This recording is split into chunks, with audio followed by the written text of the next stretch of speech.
माँ की जादुई सैंडल।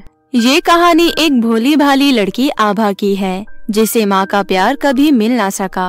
वो अपने ही घर में एक नौकरानी की तरह रहा करती थी। आभा की सौतेली माँ भैरवी उस पर बहुत जुल्म और अत्याचार करती थी। भैरवी खुद एक बच्ची की माँ होकर आभा पर उसे जरा भी तरस नहीं आता था। भैरवी की 5 साल की बेटी थी, जिसका नाम था दीपा।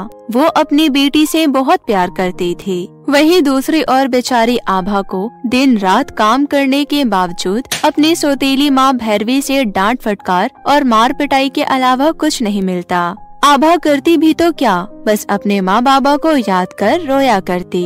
एक बार की बात है, आभा रसोई में जूठे बर्तन धो रही थी। तभी भैरवी उसके पास आई और बोली, सो लड़की, मुझे आज शाम को अपनी सहेली सुनीता की बर्थडे पार्टी पर जाना है। दीपा अभी बहुत छोटी है, इसलिए मैं उसे अपने साथ नहीं ले जा सकती। मेरे पीछे मेरी बेटी का अच्छे से ख्याल रखना। अगर उसे जरा सी भी खरोच आई तो याद रखना, मैं तुझे जिंदा नहीं छोड़ूंगी, समझी? माँ, मैं अपनी छोटी बहन का अच्छे से ध्यान रखूंगी। आप बेफिक्र होकर पार्टी में जाइए, आपको शिकायत का मौका नहीं मिलेगा। क्या कहा तूने?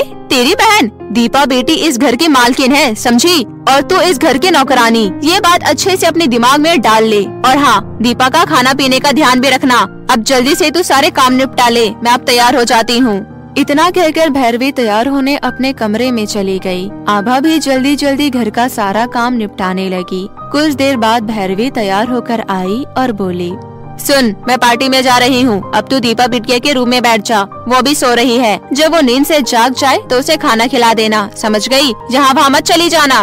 ये कहते हुए भैरवी आभा को घर और अपनी छोटी सी बेटी की जिम्मेदारी देकर पार्टी में चली गई। और वहीं आभा छोटी सी दीपा का बहुत अच्छे से ख्याल रखती है। लेकिन आभा पूरे दिन भर काम करने की वजह से काफी थक गई थी। तभी आभा की आंख लग गई और वो कुर्सी से बैठे बैठे सो गई। तब अचानक नींद में करवट बदलते समय दीपा बेड से नीचे गिर गई, जिस वजह से उसके सर पर चोट लग गई और वो जोर जोर से रोने लगी। रोने की आवाज सुन आभा की आंख खुल गई। हे भगवान, ये क्या हो गया? मेरी छोटी बहन के सर पर तो चोट लग गई। मुझे माफ कर दो मेरी प्यारी बहन, मेरी वजह से तुम्हें चोट लग गई। अम्मा मुझे जिंदा नहीं छोड़ेगी। मुझसे कितनी बड़ी गलती हो गई। मैं क्यों सो गई थी? मुझे सोना नहीं चाहिए था। मुझे छोटी बहन का ध्यान रखना चाहिए था। अब मैं क्या करूं? ये कहते हुए आभा रोने लगी और जल्दी से फर्स्ट एड बॉक्स में से एंटीसेप्टिक क्रीम लेकर दीपक के चोट पर लगाने लगी। करीब 2 घंटे बाद भैरवी भी पार्टी से घर लौट आई और अपनी बेटी के सर पर चोट लगा देख भैरवी गुस्से से लाल होते हुए आभा पर चिल्ला उठी, हाय राम मनहूस, ये तूने क्या कर डाला? मेरी फूल से बच्चे को मारकर इस घर की मालकिन बनना चाहती है? अच्छा हुआ मैं समय पर घर वापस लौट आई, नहीं तो तू मेरी बेटी को मार ही डालती। हे राम जी, मेरी बेटी को तूने कितना मारा है? तुझे तो मैं नहीं छोड़ूंगी, तुझे इसकी सजा जरूर मिलेगी। नहीं नहीं माँ, जैसा सब सोच रही है ऐसा बिल्कुल भी नहीं है। मैंने दीपा को चोट नहीं पहुँचाई। दरअसल मेरी आंख लग गई थी और पता नहीं दीपक कब बेड से नीचे गिर गई, मुझे पता ही नहीं चला। मुझे माफ कर दो माँ, मुझसे बहुत बड़ी गलती हो गई। आगे से ऐसी गलती दोबारा नहीं होगी।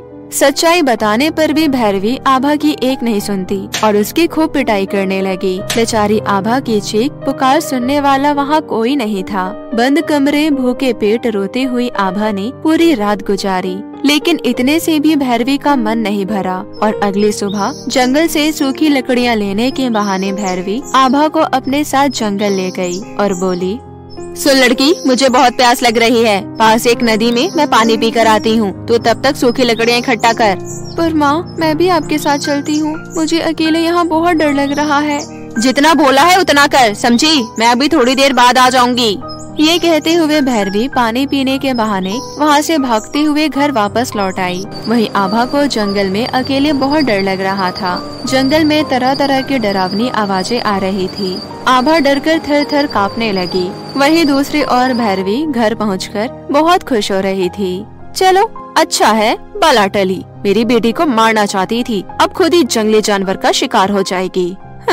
उधर आभा हिम्मत जुटाते हुए जंगल से बाहर निकलने का रास्ता ढूंढने लगी। तभी आभा को जंगल के उस ओर सड़क दिखाई दिया। ये देख आभा जल्दी जल्दी कदम बढ़ाते हुए सड़क किनारे जा पहुँची। वो भूखी प्यासी हताश होकर सड़क के बीचों बीच चलने लगी। तभी एक तेज रफ्तार आ रही गाड़ी से उसका एक्सीडेंट हो गया। आसपास मौजूद लोग उसे फौरन सरकारी अस्पताल ले गए। आभा को काफी गंभीर चोटें आई थी और उसका एक पैर बुरी तरह फ्रैक्चर हो गया।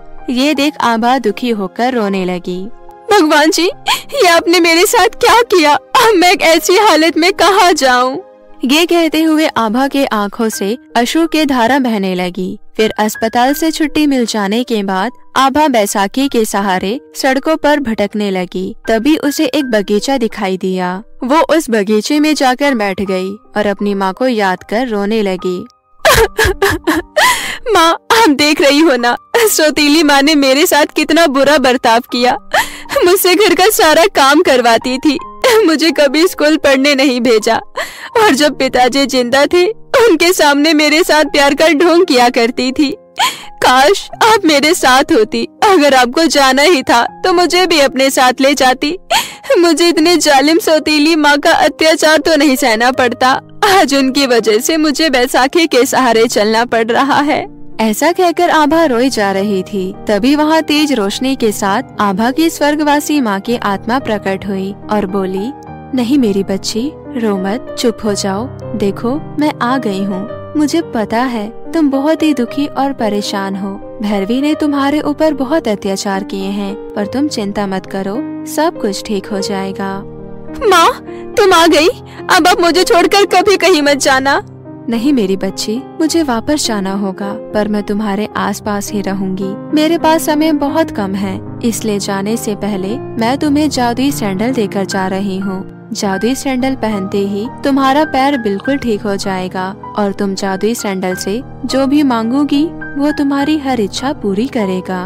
माँ, ये तो बहुत अच्छी बात है। आपका बहुत बहुत धन्यवाद। आपने मेरे सभी दुख परेशानियों को चुटकियों में दूर कर दिया। अच्छा बेटा, अब मेरा जाने का समय हो गया है। तुम अपना ख्याल रखना और जादुई सैंडल की मदद से अपना जीवन खुशी खुशी बिताना। इतना कहकर आभा की स्वर्गवासी माँ अदृश्य हो गई। जब आभा ने जैसे ही जादुई सैंडल अपने पैरों में पहना, उसका पैर बिल्कुल ठीक हो गया। ये देख आभा खुशी से झूम उठी। उसके बाद आभा रात के समय जादुई सैंडल की मदद से अपने घर वापस पहुंची और एक चुड़ैल का रूप लेकर भैरवी के कमरे में गई। तब भैरवी गहरे नींद में सो रही थी। ये देख रूपा डरावनी आवाज निकालते हुए बोली, उठ जा, मुझे मारकर चैन की नींद सो रही है। कौन? आभा तुम? मुझे मत मारना, मुझे छोड़ दो। नहीं, अब तू भी जिंदा नहीं बचोगी। तूने मुझे मरने के लिए जंगल में छोड़ दिया था ना? अब तू भी मरेगी। नहीं नहीं, मुझे मत मारना, मेरी छोटी सी बच्ची है। मेरे मरने के बाद उसकी देखभाल कौन करेगा? आभा, मैं भी तो किसी की बेटी थी। तुमने तो मुझ पर रहम नहीं किया, तो फिर मैं तुम पर क्यों रहम करूं? तुम्हें मार कर ही मेरी आत्मा को शांति मिलेगी। मुझे माफ कर दो आभा, मुझे अपनी गलती का एहसास है। मैंने तुम्हारे साथ बहुत गलत किया, लेकिन उसकी सजा मेरी बेटी दीपा को मत दो। बेचारी बिन माँ के वो कैसे रहेगी? मुझे तुम्हारे साथ ऐसा नहीं करना चाहिए था। हो सके तो मुझे माफ कर दो। मैंने तुम्हें अपनी बेटी कभी नहीं माना, हमेशा तुझ पर अत्याचार किया।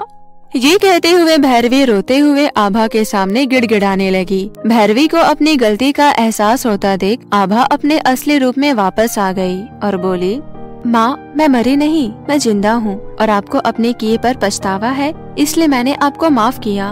क्या तुम जिंदा हो आभा? मुझे बहुत खुशी हो रही है। तुम्हारे जाने के बाद दीपा बिटिया तुम्हें बहुत याद किया करती थी। तुम्हें देख दीपा बिटिया बहुत खुश होगी। इस तरह सब कुछ ठीक हो गया। जादुई सैंडल की मदद से आभा अब अपनी सौतेली माँ भैरवी और बहन दीपा के साथ हंसी खुशी जीवन बिताने लगी।